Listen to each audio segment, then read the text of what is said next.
Los avances y los desafíos del Alzheimer también tienen nombre de universidad, obviamente. Qué conocimientos y qué esfuerzo y qué trabajo y qué investigación se está haciendo, y hemos sido testigos del buen hacer de estos chicos y chicas que trabajan en este caso y que han estudiado en la Universidad de La Coruña.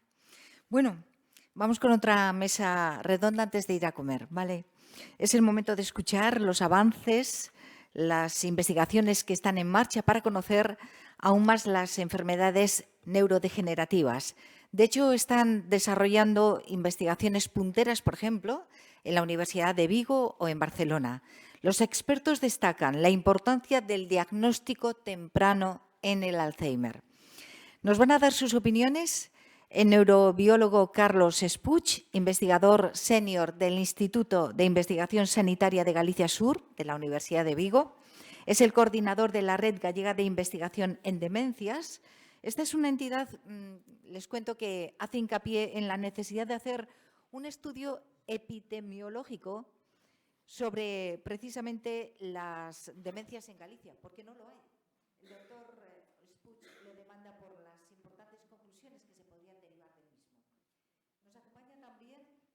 ¿Ahora se me escucha o no se me escucha? Sí, vale. Es que yo creo que se había perdido un poco el sonido. Vale, pues sigo. La doctora Raquel Sánchez del Valle, neuróloga.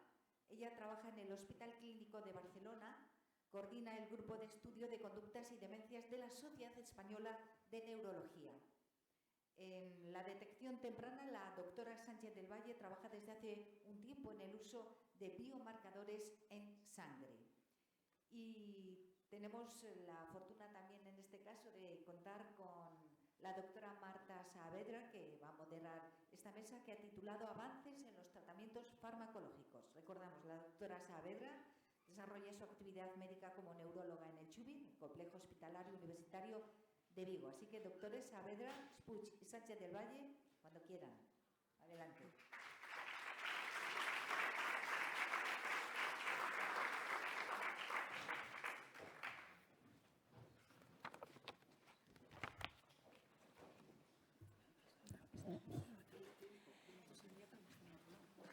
Sí, a mí me han dicho para acabar y yo no sé cuánto duran las presentaciones.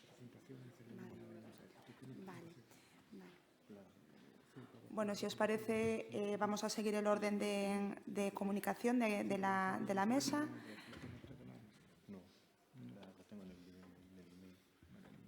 Empezaría el doctor Carlos Espuch con su comunicación.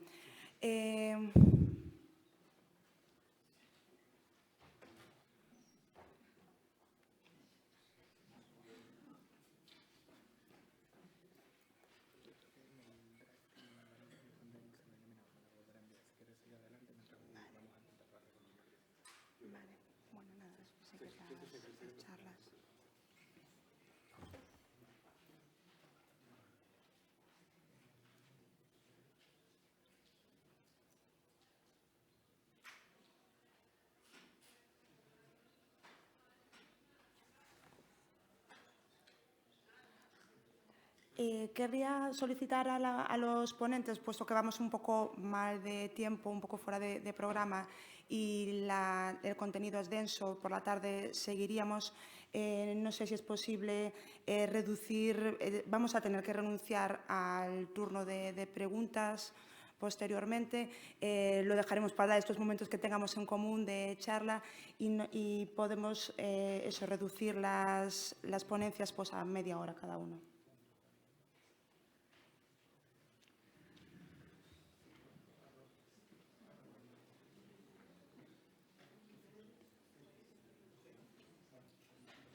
Vale.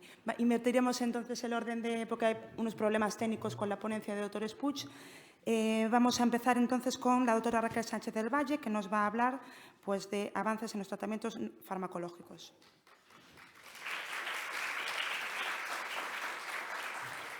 Muy buenos días. Gracias a todos por estar aquí. Tenemos una mañana densa. Muchas gracias a FACO y muchas felicidades por este 30 aniversario. Yo he de decir que yo trabajo en un hospital clínico de Barcelona. Estoy en Barcelona desde hace 30 años, pero soy gallega, soy de Lugo.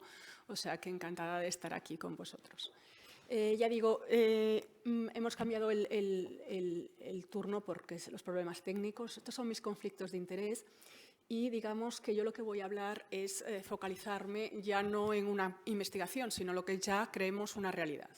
2 anticuerpos antiamiloides, 2 tratamientos han sido aprobados recientemente por la Unión Europea para la enfermedad de Alzheimer. Aunque solo una minoría de los pacientes, ya lo veremos, serán candidatos a esos tratamientos, su implantación exige un cambio de modelo asistencial en la enfermedad. Estamos en un momento, creo que clave, como estuvimos en otras enfermedades y en otras enfermedades neurológicas también en otros momentos, que creo que, ya digo, que va a repercutir no solamente en aquellas minorías, que por desgracia en este momento serán una minoría de pacientes que reciban estos tratamientos, sino creo que va a cambiar completamente la forma de manejar los pacientes con la enfermedad de Alzheimer. Ya digo, creo que es un momento revolucionario para la neurología, similar a lo que podía ser lo que supuso el código Ictus en los años 90 y hasta el momento actual, cuando se introdujeron un primer tratamiento que ya digo que tenía una magnitud de efecto pequeña, que solamente se podría aplicar en una serie de pacientes cortos y con unos posibles efectos secundarios, pero que ya digo que cambió totalmente el manejo del Ictus en España y en el mundo. También hemos de decir que pasamos de una época que estamos realizando tratamientos paliativos, si utilizamos el símil del cáncer, evidentemente no voy a minimizar el efecto de los tratamientos paliativos, es muy importante los tratamientos paliativos en el cáncer, pero realmente si queremos cambiar la historia natural de la enfermedad no podemos solo centrarnos en tratamientos paliativos, hemos de ir a tratamientos en fases precoces cuando podemos ser capaces de modificar la historia natural de la enfermedad. Ya digo, sin restar importancia a este tratamiento paliativo. Y también siguiendo el símil del cáncer, diríamos cuando estamos hablando y veremos después de tratamientos y diagnóstico precoz, es verdad que el compañero de primaria de esta mañana, creo que también hemos de cambiar la forma de pensar en la enfermedad.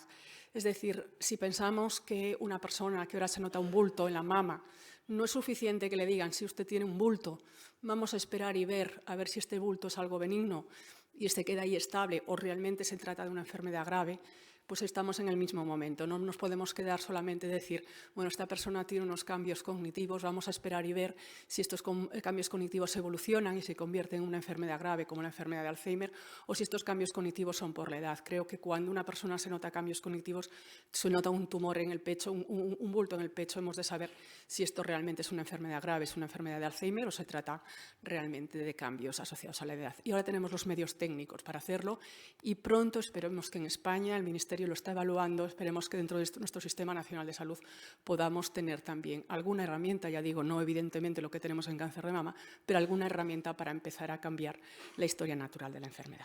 Esto es lo que intentaré reflejar ahora, ya digo, iré rápido y centrarme en los mensajes claves por el tema de tiempo que tenemos.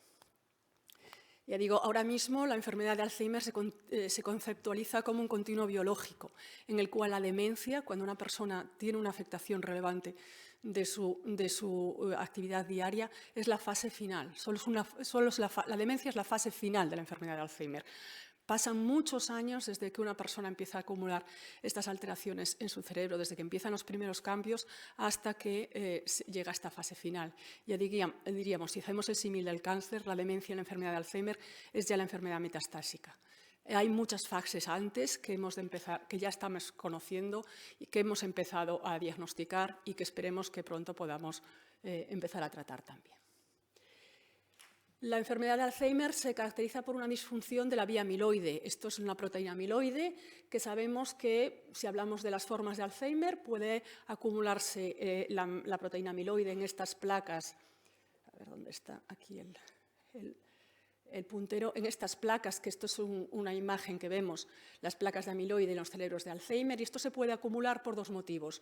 Uno, porque aumenta la producción de esta proteína que es necesaria para la sinapsis de forma tóxica, y esto ocurre en unas formas pequeñas, que es menos de un 1%, que son las formas genéticas, y también puede acumularse esta proteína porque se disminuya la eliminación, ¿no? Las proteínas se van creando y destruyendo. Si estas formas tóxicas no somos capaces de eliminarlas, pues se van acumulando, y esto es lo que ocurre en la gran parte de los pacientes con enfermedad de Alzheimer. Que ya digo, estas formas tóxicas de procesamiento de la proteína amiloide se acumulan porque no se pueden eliminar adecuadamente.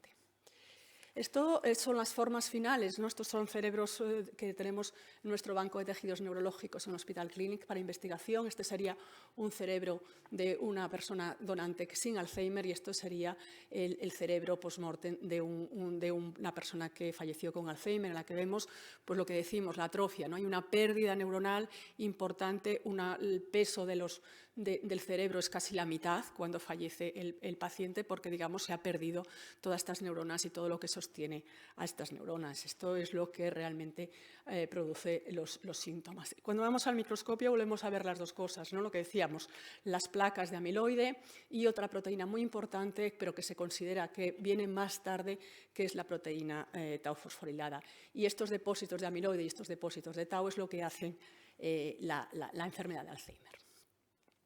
Ya digo, tenemos dos fármacos aprobados por la Unión Europea, lecanemab y donanemab. Son dos fármacos que veremos, tienen sus diferencias, pero son bastante similares, y los dos están aprobados por la Unión Europea para el tratamiento del deterioro cognitivo leve o la demencia leve causada por la enfermedad de Alzheimer, que tenga una confirmación de amiloidosis, es decir, que haya prueba biológica que realmente los pacientes, no es un diagnóstico clínico que me parece que tiene Alzheimer, sino que realmente tiene enfermedad de Alzheimer porque tiene esas placas de amiloide, y que tenemos medios técnicos para identificarlos. Y en Europa, respecto a diferencia de otros países, digamos, excluye un 15% de los sujetos por un riesgo genético que es el ligado a APOE4/4. Ya digo, ahora mismo están aprobados por la Unión Europea y está pendiente de la decisión del Ministerio en España de si realmente van a ser financiados por el Sistema Nacional de Salud. Todos esperamos que así lo sean, puesto que, ya digo, que son unos fármacos que han sido aprobados por la Unión Europea. Estos fármacos, ¿cuánto efecto tienen? Bueno, pues aproximadamente estamos hablando de un 30% de la magnitud de efecto, lo que llamamos magnitud de efecto. ¿Qué quiere decir en los ensayos clínicos? La enfermedad no se para, no mejora, pero las personas que reciben estos tratamientos evolucionan un 30% más lentos que los que no reciben ese tratamiento. Esto es mucho, esto es poco, siempre es relativo. Es mucho si consideramos que ahora mismo no tenemos ningún fármaco que haga este efecto. Es poco si es lo que quisiéramos nosotros. Evidentemente, nosotros lo que querríamos es que se parara al 100% e incluso que pudiera revertir alguno de los síntomas. Ya digo, nadie pretende decir que estos fármacos sean la panacea. Sí que recomparado con otras enfermedades, por ejemplo, cuando decíamos del ictus, los primeros resultados eran digamos que eran con un efecto limitado. Los primeros fármacos en una enfermedad nunca son los mejores. No son los fármacos que abren la puerta a seguir investigando y seguir mejorando, viendo el efecto en personas, porque, por suerte o por desgracia, los pacientes son personas. Los datos en investigación animal no se pueden transmitir directamente a los resultados en personas. Y aparte de este efecto, digamos que tiene un impacto positivo en la calidad de vida. Lo que nos dicen estos estudios, muchos dicen, bueno, pero es que hasta ahora ha habido muchos estudios negativos. Dices, bueno, pero eso no quiere decir nada, simplemente que ha sido un camino muy costoso, porque para llegar aquí con dos fármacos que han demostrado este efecto, ha habido muchos fármacos que no han demostrado efecto. Lo que sabemos ahora, reuniendo todos estos fármacos, es que si no limpiamos, si no hacemos desaparecer aquellas placas que enseñaba yo al principio, no tiene un efecto clínico relevante. Es decir, eliminar alguna placa no tiene un efecto. Tienes que tener un fármaco que realmente realice una limpieza, digamos, si me permite, a fondo de estas placas para tener un beneficio clínico. Y esto ha llevado pues, más de 2 décadas de desarrollo farmacológico. También sabemos que lo que decía, teníamos aquellas placas, ¿no? Estas placas seguramente no son lo que causen los síntomas, porque todo hay unos procesos biológicos, pero lo que sabemos es que los fármacos que van con otras formas de amiloide o con otras especies no tienen efecto, solo aquellas las que eliminan realmente la placa son las que pueden tener efecto, y esto también explica por qué ha habido muchos fármacos que no han demostrado un efecto. Eso no quiere decir que no haya efectos secundarios, no pretendo hablar de toda esta tabla. Evidentemente, sí que hay efectos secundarios. Los más relevantes son lo que llamamos la inflamación en las áreas en cerebro. Es decir, si ustedes me permiten el símil, es decir, cuando nosotros decíamos que teníamos aquellas placas densas que hay que eliminar, si me permiten el símil de una sartén, ¿no?, que tenga grasa, si utilizas un estropajo, a veces cuando intentas fregar la grasa, ¿no?, puedes rayar lo que es la sartén, ¿no? Pues esto es lo que nos está ocurriendo, ¿no? Si haces una eliminación muy profunda de la placa a través de estos tratamientos de inmunoterapia que ponen en marcha mecanismos de inflamación, puede realmente provocar una inflamación en algunos pacientes, que esto es lo que ocurriría con estos efectos de inflamación en el cerebro de algunos pacientes, o bien esta placa, este amiloide. Mejor dicho, el amiloide está también en los vasos sanguíneos. Si sacas mucha cantidad, muy de golpe, también podría romper algún vaso sanguíneo y podría tener sangrados, ¿no? Y esto es lo que llamamos, pues, los ARIA hemorrágicos, ¿no? Son los efectos secundarios más importantes. Ya digamos, no hay tratamiento efectivo sin efectos secundarios. Si hablamos de la quimioterapia en el cáncer de mama, es evidente que tiene efectos secundarios. Pero, y ya digo, y aquí lo que sí que sabemos es que estos efectos secundarios están modificados o modulados por un genotipo, que es el genotipo de APOE4. Y por eso la Comunidad Europea ha excluido estos sujetos que tienen 2 alelos del APOE4 porque son los que tienen más efectos secundarios. Es decir, la aprobación en la Unión Europea comparada con la aprobación en Estados Unidos excluirá a un 15% de los sujetos con Alzheimer en estas condiciones, pero al mismo tiempo también será más seguro para nuestros pacientes. Digamos que, ya digo, excluiremos, aparte de estos criterios de la APOE, la mayor parte de los pacientes no podrán recibir estos fármacos o no podrán recibirlos porque no se beneficiarán de estos tratamientos. Aquellos son para fases leves, deterioro cognitivo leve y demencia leve. Las fases moderadas o graves de la enfermedad ahora mismo no han mostrado ningún beneficio y, por tanto, no se le podrán poner estos tratamientos. Lo que había dicho de las copias de APOE4, también si tienen crisis epilépticas o han tenido ictus o pacientes que reciban anticoagulante, todos aquellos factores que puedan hacer inseguro para el paciente recibir estos tratamientos. Y evidentemente no son tratamientos para dar para siempre, serían tratamientos, lo que pretenden estos tratamientos es mantener al paciente en esta fase inicial en el que es totalmente independiente para las actividades de la vida diaria y, por tanto, en el momento que evoluciona y que la enfermedad se hace mucho más extensa en su cerebro, estos tratamientos dejan de tener efecto. ¿Cuántos pacientes podrán ser tratados? Pues realmente tenemos dificultades ahora mismo para saberlo, porque estamos utilizando datos de Estados Unidos. Los datos de Estados Unidos, saben ustedes que la sanidad en Estados Unidos es muy diferente a la sanidad española. Y he de decir que es bastante peor, desde el punto de vista de como salud global es bastante peor, porque depende de una serie de seguros, depende de una serie de pagos, no hay un sistema bien trabado entre atención primaria y atención hospitalaria y realmente es un sistema muy diferente. Pero sabemos que probablemente no más de un 6% de los pacientes con Alzheimer realmente puedan recibir o se benefician de estos tratamientos. En España varían mucho las estimaciones, se dice entre 11 y 115 pacientes por cada 100.000 habitantes. Ya vemos que es un orden de magnitud de 10 veces, con lo cual puede haber ciertas diferencias. Pero que también es importante, como decía, no solamente poner unos tratamientos, es cambiar la forma de que, digamos, que tratamos neurológicamente el diagnóstico de estos pacientes, porque para que un paciente se beneficie es que ha de venir pronto a nuestro sistema sanitario. Las personas han de venir pronto cuando tengan los primeros síntomas. Ha de hacer un cribado efectivo en atención primaria.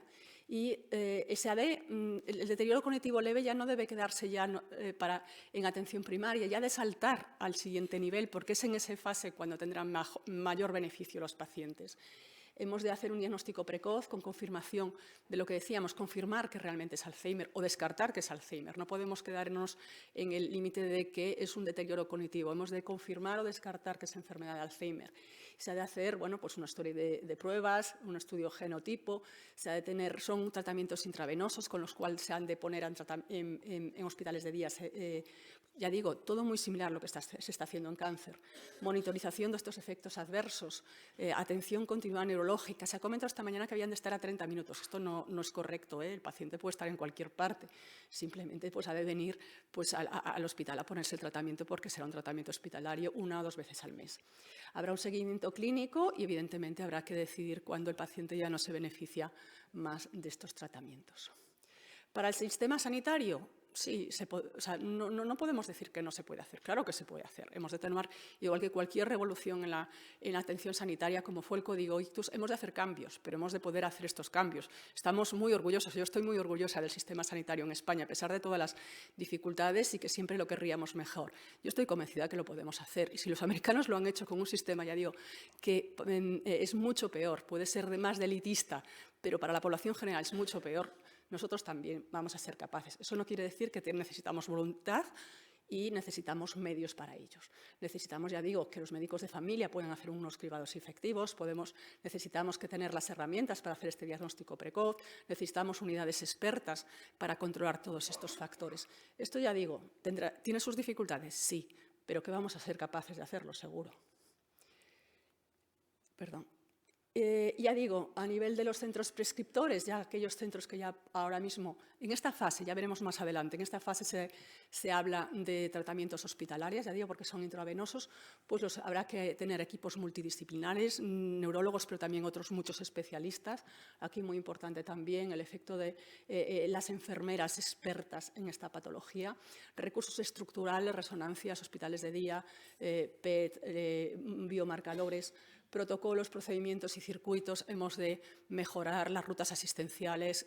Decía, ¿atención primaria? No, evidentemente con atención primaria. Las rutas asistenciales que tenemos, por ejemplo, en nuestra zona, en la zona que corresponde al Hospital Clínic, todas las rutas asistenciales de deterioro cognitivo se han pactado, evidentemente. No es que se hayan pactado, es que atención primaria ha participado en la redacción de estas rutas asistenciales, porque si no, evidentemente, no funciona, pero también coordinación con urgencias, coordinación con otros dispositivos y coordinación con otros especialistas que están implicados en la atención a la enfermedad de Alzheimer. Ya digo, aquí son medicaciones intravenosas, 1 o 2 veces al mes tendría que venir el paciente a infundirse este tratamiento.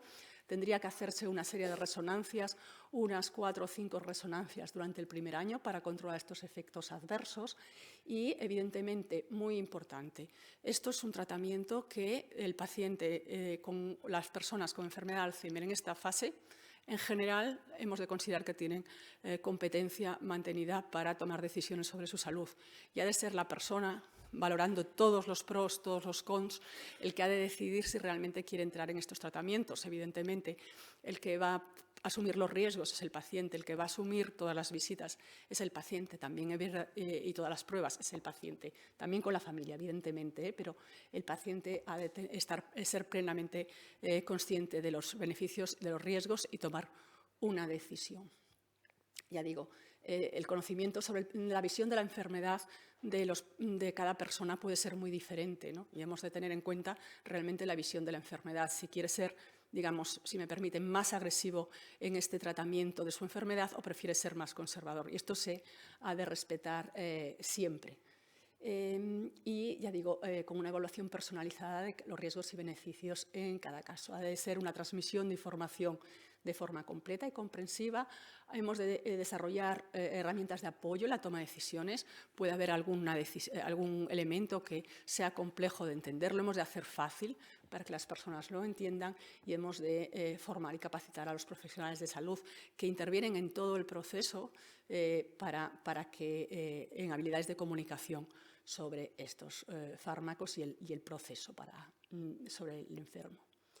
En resumen, estos nuevos fármacos tienen un balance eficacia-seguridad positivo y por eso han sido aprobadas por las agencias reguladoras, pero también tienen limitaciones e incertezas. No podemos minimizar los riesgos, no podemos maximizar tampoco decir que es la cura del Alzheimer, ni mucho menos. Tienen un efecto moderado. La implementación de estos tratamientos no solamente requerirá poder disponer de estos tratamientos o que se paguen estos tratamientos, sino generará una serie de necesidades para adecuar nuestro sistema a estos nuevos tratamientos, ¿no?, en diferentes funciones. Y creemos que va a ser un cambio en el modelo asistencial que no solamente va a beneficiar a aquellos pacientes que lo reciban, sino, ya digo, a todo el colectivo de aquí al futuro, ¿no?, y como pasó en otras enfermedades como puede ser el ictus. Ya digo, la persona tendrá que decidir si estas pruebas, estas visitas al hospital, estos riesgos le compensan o no. Pero creo que siempre es posible, es positivo, ¿no?, que una persona pueda elegir si quiere adherirse a un tratamiento de este tipo o no. Ya digo, lo que no sabemos todavía es qué impacto clínico a medio o largo plazo podrán tener estos tratamientos, ¿no? Hay un mantra, ¿no?, del Alzheimer Association americano que dice que si retrasamos la dependencia 5 años, el coste social, el coste económico de la enfermedad de Alzheimer se reducirá a la mitad. Nosotros lo que queremos es mantener al paciente el máximo tiempo posible en esta fase de independencia funcional, que al mismo tiempo sabemos que no solamente es la que tiene menos costes, sino es la que tiene más calidad de vida para las personas con Alzheimer y para sus familiares, ¿no?, y que los costes, ya no digo económicos, sino sociales, aumentan a medida que aumenta la dependencia, ¿no? Por eso nos hemos de focalizar también, ya digamos, no, sin perder de vista, ya digo, la parte de dependencia, también intentar focalizarnos en mantener al paciente en esta fase independiente. Y acabo con esta frase que decimos, que es de un rector de Harvard, que dice: si crees que la educación es cara, piensa que cuán de cara es la ignorancia. Si lo aplicamos, si creemos que diagnosticar y tratar adecuadamente a las personas con enfermedad de Alzheimer es costoso, piensa cómo será el futuro si no podemos modificar la historia natural de estas enfermedades. Y muchas gracias. Este es mi equipo de investigación. Muchas gracias.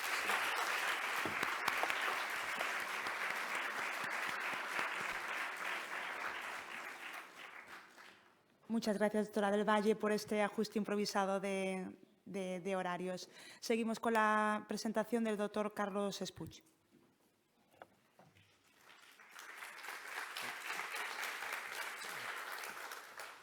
Bueno, pues muchas gracias a FACO y a la organización por también permitir todo este ajuste así rápido que hubo casi con la presentación.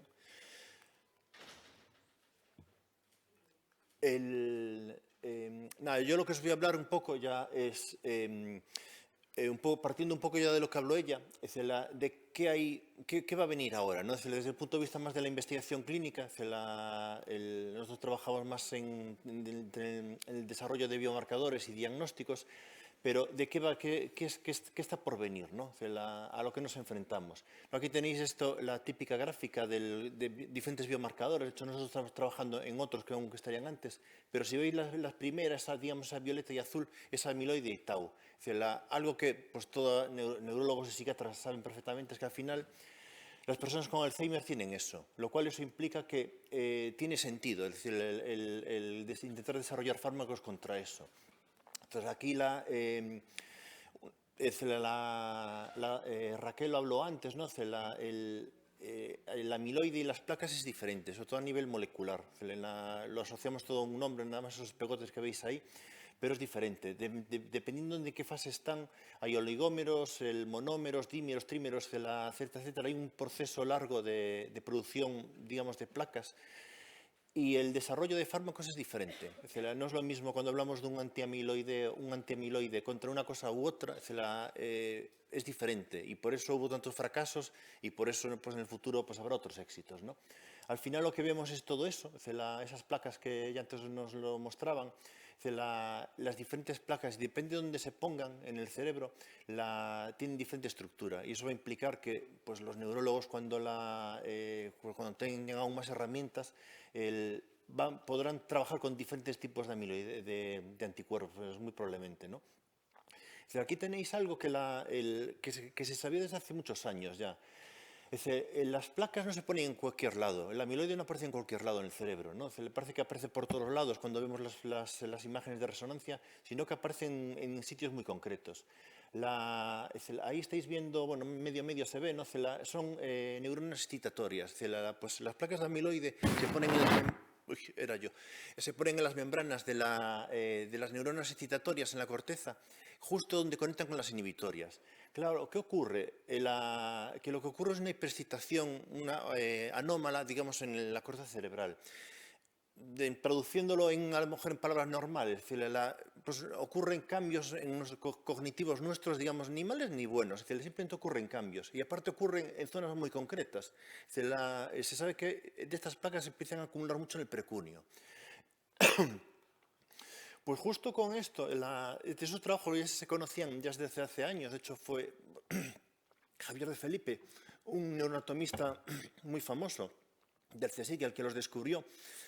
Pero estos son 4 trabajos que publicamos en los 2 últimos años, que en colaboración con Fernando Maestún, catedrático de psicología, experto en conectividad cerebral, donde describimos que 20 años antes de los primeros cambios clínicos, que cuando un paciente entra en la consulta, pues 20 años antes aparecen alteraciones en la conectividad cerebral en el precunio y en el cingulado anterior. Y eso se correlacionaba con cambios moleculares en plasma, de la fosfotau 231 que encontramos nosotros y el neurofilamento, que a lo mejor lo asociáis más a temas de esclerosis múltiple. Pues esto ocurre 20 años antes de aparecer los primeros cambios clínicos, lo cual implica lo que pues, Raquel estaba explicando antes, de esa importancia del diagnóstico temprano, muy temprano, para poder pues, ser receptivos a esos tratamientos, potencialmente receptivos a esos tratamientos, no llegar ya demasiado tarde, ¿no? Pero también saber que hay otras dianas que van a salir, de hecho, pues gracias a un poco a todo este boom que está viendo con los antiamiloideos, se está viendo. Es decir, eso que veis ahí, ese dibujito tan chulo y tal, no es una representación de un oligodendrocito. Es otro tipo de células. Pues algo se descubrió hace un par de semanas, lo acaban de publicar en Nature Neuroscience, es que los oligodendrocitos también producen amiloides y contribuyen a la placa de amiloide, lo cual nos va a decir que en un futuro puede haber dianas farmacológicas contra ese tipo de célula. U otro, el astrocito, otro tipo de célula del sistema nervioso. Lo asociamos más a temas de la modulación, digamos, de la neurona y del mantenimiento de la neurona. Pero se sabe que también es capaz de contribuir a la placa de amiloide. ¿Cómo lo hace? Con esa proteína que veis ahí, nombre raro, da igual, es FRP1, otra, pero justo con el proceso inflamatorio más el envejecimiento, algo que sabemos que ocurre en las demencias, se bloquea una enzima, esa que veis ahí que pone ahí ADAM10, y eso empieza a contribuir a la acumulación de la placa. Es decir, esta es otra diana que muy probablemente empezarán a explorar la industria farmacéutica en pocos años, ¿no? Por eso es algo que también se describió hace muy poquitas semanas. Eso implica que va a haber muchas dianas, ¿no? Para la alegría de los neurólogos en un futuro. Raquel nos habló de las 2 que tenemos ahora, pero en ensayos clínicos hay otros, hay un C+, que estén entre fases 1 y fases 3 en desarrollo.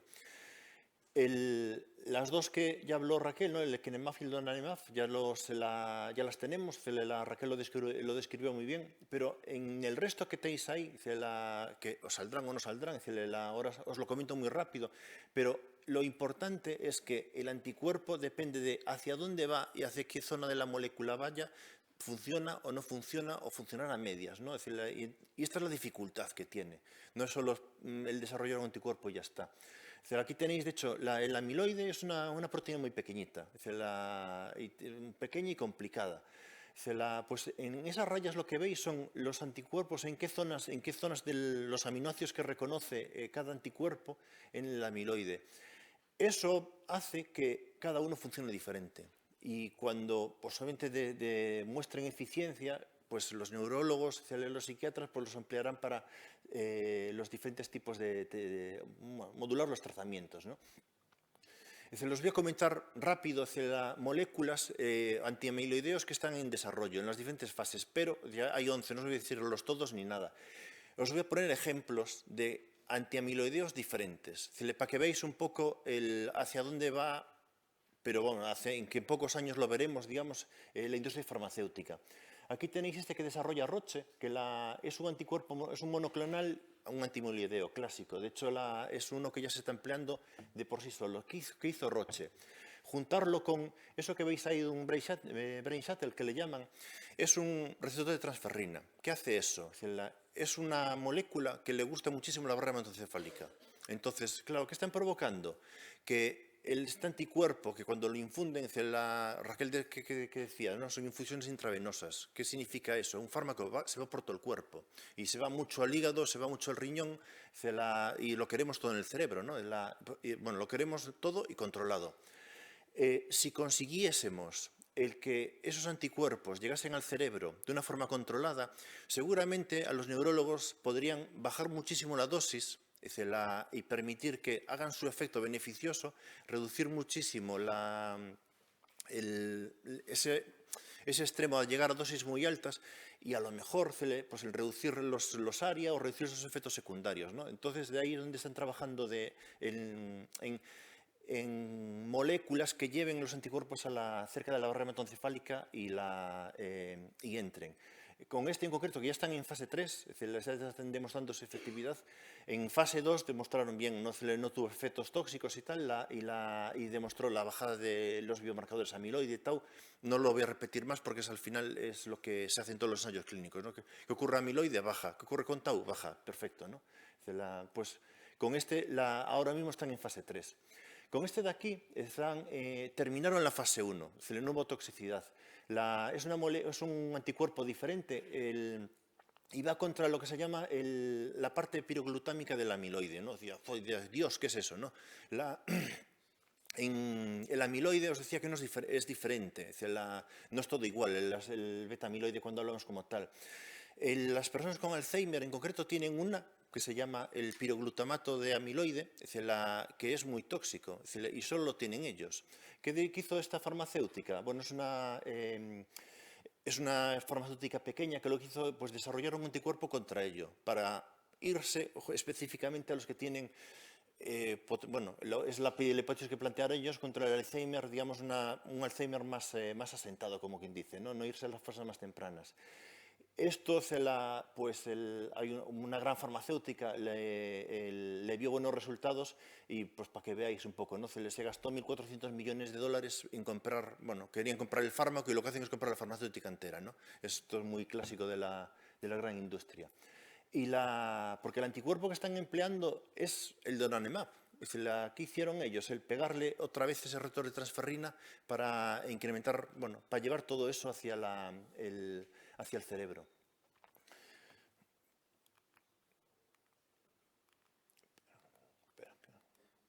Le he dado el dedo demasiado rápido, ya no sé dónde me he ido.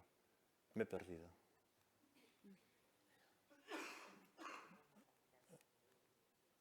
No. Aquí. Y este de aquí, este es otro anticuerpo que tiene Lilly, que lo está desarrollando. Pues este se va contra otra forma. Es decir, el amiloide que os hablaba, es decir, que hablamos tanto, es una proteína, es decir, parece el malo de la película, el pobre. Es una proteína que necesitamos para vivir y para la memoria. Es decir, el amiloide no es algo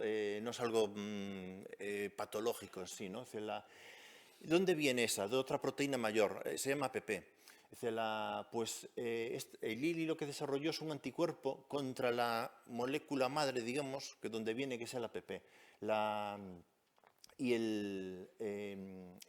desarrollaron un anticuerpo también, es decir, que va contra ello y tal, lo tienen en fase 3 ya, y siguen, es decir, tuvieron buenos resultados, pero bueno, están aún viendo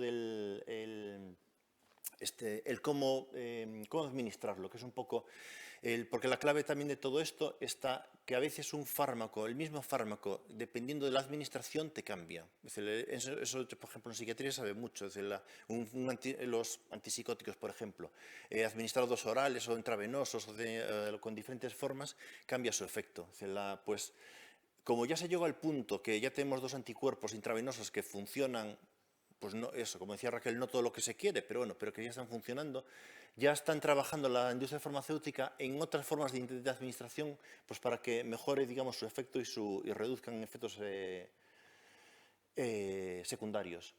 Pero hay otros. De momento estos están en ensayo clínico. Antes hablamos del amiloide, ahora hablamos del tau. El tau es más complicado. ¿Por qué? Es una proteína intracelular, está dentro de la neurona. Se sabe que de repente algo falla, digamos, en los microtúbulos, se desorganiza y forman esas placas de las taupatías famosas, ¿no? Entonces, eso que veis ahí son las típicas placas. Lo mismo con el amiloide. Aquí es más complicado porque un tau es una proteína grande que se fosforila muchísimo por muchos sitios diferentes. Entonces, ¿qué ocurre? Que el anticuerpo, dependiendo para dónde lo desarrolles, va a tener efectos diferentes, ¿no? Quedaros un poco con esa idea. Y aquí es la dificultad que tiene la industria farmacéutica para desarrollar un tratamiento, ¿no? Pero en ellos están trabajando y existen. Aquí tenéis uno que también está desarrollando Roche. Bueno, lo empezó a desarrollar una farmacéutica pequeña alemana, la UCB, que es un anticuerpo bueno, ahí tenéis los microtúbulos, esos que tenéis en amarillo, en azul, es tau, ¿no? Tau es una proteína que está dentro de lo que hace es estabilizar los microtúbulos. Si por lo que sea, que es lo que ocurre en el Alzheimer, se desestabiliza, forman las placas, rompe los microtúbulos y la neurona se muere. Hicieron en la fase 2, es decir, la fase donde están. Ya saben que no es tóxico, saben que, bueno, que funciona, tuvieron resultados en cuanto a la eliminación de marcadores, pero por lo menos a Roche no le gustó algo, los datos los van a comunicar el año que viene, en el 2026. Y lo que hizo fue, soltó la cesión que tenía con UCB y se la dejó otra vez a los alemanes para que siguiesen el desarrollo, ¿no? Esto no realmente lo que significa es que hay algo que a Roche, por ejemplo, no le gustó, ¿no? Otro que está desarrollando Johnson & Johnson es un anticuerpo que va contra las formas fosforiladas. Es decir, os decía que tau, una de las particularidades que tiene la proteína es que se fosforila por muchísimos sitios, ¿no? Yo os decía que un biomarcador en plasma es la fosfatau 231. Está la 217, la 181, hay un montón de ellas y tal.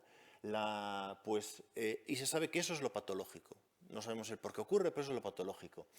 ¿Qué hicieron ellos? Desarrollaron un anticuerpo contra esas formas hiperfosforiladas, ¿no? De hecho, lo testaron en muchos países ya, la China, Bélgica, España, Alemania y Japón, y lo demostraron que era seguro, demostraron que no tuvieron ningún área ni nada, que es la parte que más preocupa. Eliminaron biomarcadores, pero bueno, no mostraron, digamos, ningún efecto, no publicaron efectos, digamos, en cuanto a la parte cognitiva, que es la parte que obviamente nos importa, ¿no? Y aquí tenéis otro que lo que bloquea es la propagación de tau. Es decir, tau tiene otra particularidad, que se comporta como una proteína priónica. Es decir, cuando se hiperfosforila y hace todo eso, se empieza a comportar, y no sabemos el por qué tampoco, como los priones. De repente parece que se comportan como partículas infectivas. ¿Qué hacen ellos? Desarrollar un anticuerpo para evitar eso. Y es un poco lo que están desarrollando, ¿no? De momento lo tienen en fase de ensayo clínico, acabaron la 1 y la 2 y la tienen ahora están acabando la 2B, empezando la 2B y empezando la 3 para demostrar su efectividad temprana. Una parte positiva, digamos, de esto es que este tratamiento lo quieren o esperan ellos, si les funciona obviamente, no aún queda mucho, es que vaya contra personas con la enfermedad del Alzheimer, ¿no? Que nos decía Raquel antes, que van a tener en fases muy tempranas y entonces las personas con Alzheimer ahora pues siguen sin tener nada. Pues en teoría, lo tienen en investigación para esas fases con ya el Alzheimer avanzado. Cosas nuevas que están y diferentes, ¿no? Hasta ahora os hablé de anticuerpos. Y los anticuerpos, pues, son interesantes, ¿no? Es el boom biotecnológico de estos últimos años, pero hay otras cosas, ¿no? Estos son lo que se llaman oligonucleótidos antisentido. ¿Qué es eso? Es decir, cuando tenemos el ADN, ¿no? Y se expresa la proteína, en este caso lo trabajaron con tau, se expresa una hebra, que es RNA, luego el RNA se tiene que codificar, bueno, hacer todo este proceso para llegar a la proteína, ¿no? Entonces se tienen que juntar dos hebras y tal, hace todo ese caminito que veis ahí. ¿Qué hacen estos oligonucleótidos? Se meten en medio de ese camino y lo bloquean. ¿Qué provocan? Lo que buscan, que las formas anómalas las bloqueen. Es decir, están tratando de prevenir esa formación de ese tau dañino, ¿no? Es un poco lo que está explorando Biogen. hicieron ya el fase 1, no hubo, lo cual es importante, porque están tocando temas de transcripción y demostraron que no había toxicidad. Empezaron con la fase 2 y para ver si tiene efecto, digamos, de verdad en lo que respecta a la enfermedad de Alzheimer.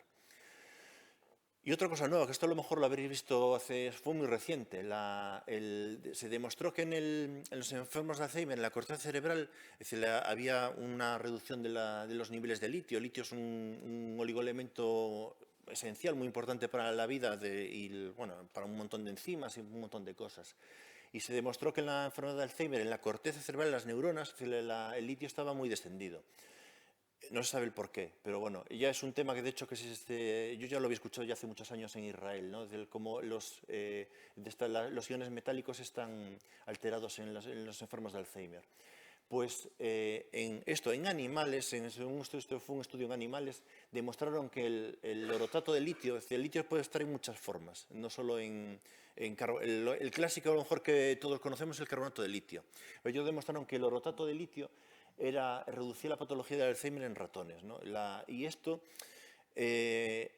aunque aquí os estoy metiendo un rollo como dicen ratones, es muy fácil de comprobar, porque esto es un fármaco que ya se usa es el fármaco psiquiátrico más antiguo de la historia.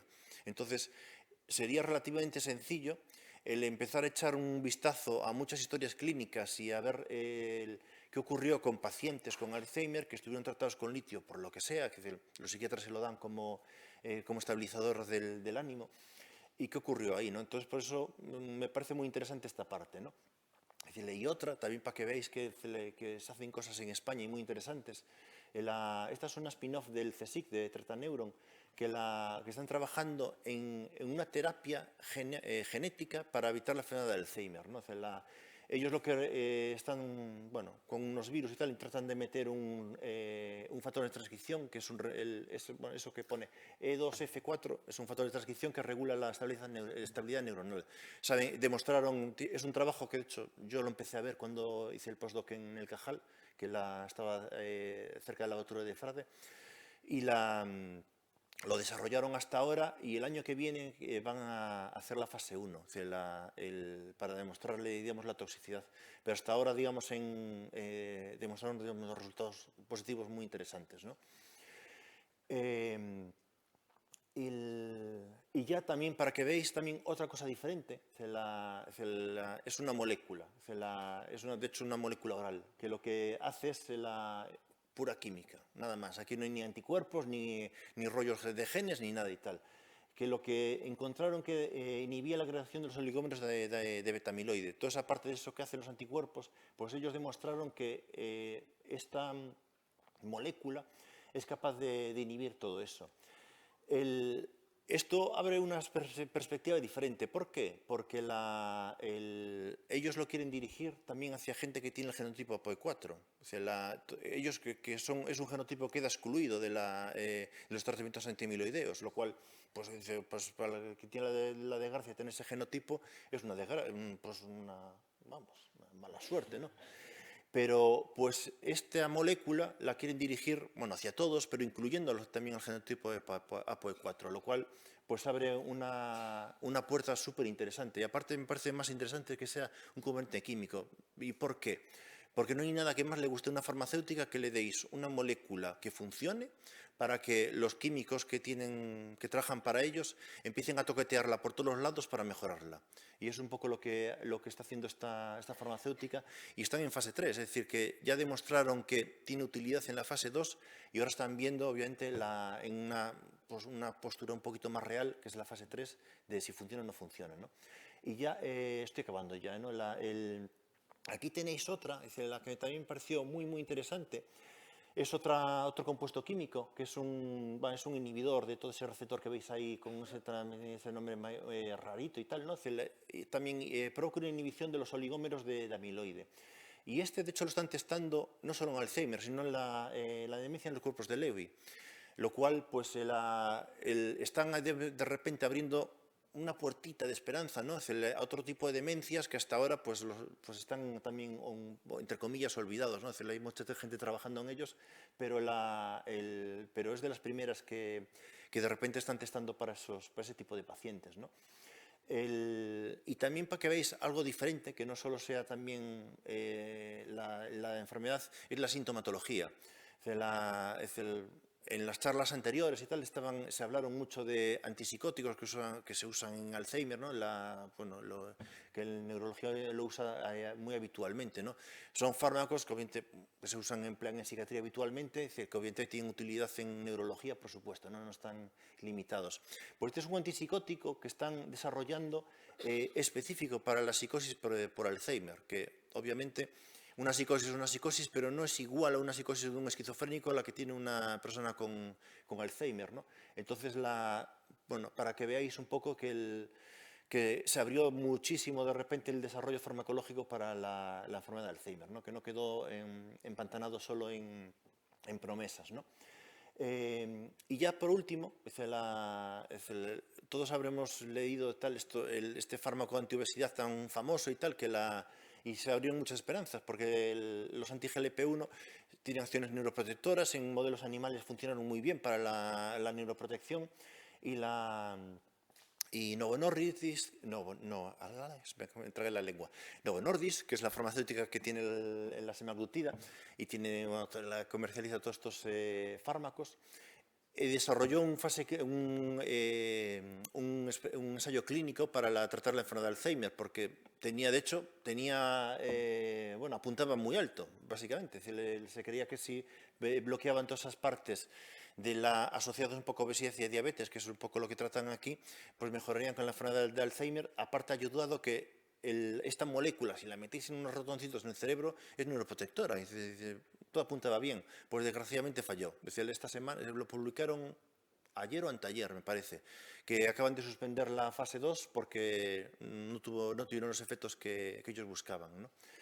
Pero bueno, está guay que lo hayan explorado, ¿no? Entonces, nada, muchas gracias.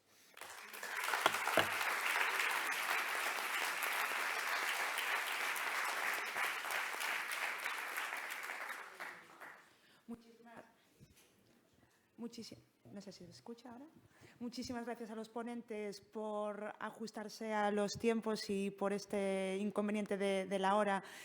A pesar de todo, pues nos hemos quedado muy bien, las ponencias han sido espectaculares y nos hemos quedado muy bien con los puntos clave. A los asistentes, sentir un poco el tener que recortar en este aspecto el turno de preguntas y dudas. Aún así, seguramente tengamos algún contacto o algún momento de poder resolver algunas dudas si surgen o de poder comentar algunas cosas. Para cerrar la mesa, pues nada más decir que estamos en un momento pues muy esperanzador. No solo porque estamos hablando por primera vez de fármacos que pueden modificar el curso de la enfermedad de Alzheimer, sino porque, aunque haya pacientes que no se beneficien de los fármacos porque no es el momento, porque no son los idóneos, pues que sirva como base para trabajar en esa colaboración multidisciplinar de todos los servicios, de todos los actores implicados, porque el Alzheimer, las demencias son una enfermedad que nos implica a todos y a muchos especialistas diferentes. También tener un poco la oportunidad de decisiones compartidas con el paciente, empoderar al paciente, darle información, porque eso es el poder que tienen para actuar sobre su enfermedad. Y estamos también en un momento en que la investigación espero que sea el punto de inflexión para la explosión de todos estos fármacos y el futuro de la investigación en enfermedades que hasta ahora pues estaban tan denostadas como son las enfermedades degenerativas. Muchísimas gracias a todos por vuestra adaptación y creo que vamos a comer. No sé si la presentadora.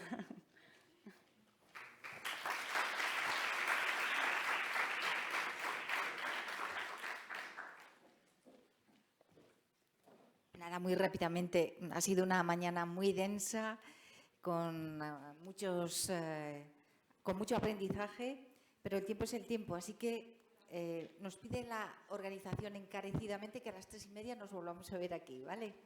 Hasta luego.